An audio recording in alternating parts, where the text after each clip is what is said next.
క్రిస్టియన్లు అంటే కోపం ఎందుకు? క్రిస్టియన్లు ఏం చేస్తే మీరు సాటిస్ఫై అవుతారు అని సర్కాసం వేసేటటువంటి ప్రపంచంలో ఫర్ ఎగ్జాంపుల్ నీకు ఇంకొక ఉదాహరణ సేపు ఒక బావి దగ్గర చేసేటటువంటి రాజు నీ రాజు పొడుగు ఆయన రాజులకు రాజు. ఇక్కడ ప్రభాస్ లేడు కాబట్టి నేనే పొడుగు కాదు.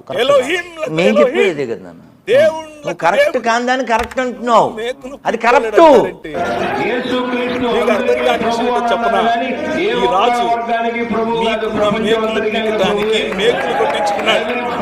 ఈ రాజు మీ మనసులో ఉన్నటువంటి అంధకార సంబంధమైన దురాత్మ సమూహముల యొక్క ప్రతి పరిపాలన నుండి నిన్ను విడిపించడానికి వచ్చిన రాజు ఈ రాజు. ఈ రాజు మనకు చేసిన వాగ్దానాన్ని చేసి మీకు ఒకసారి ముగిస్తాను. ఈ రాజు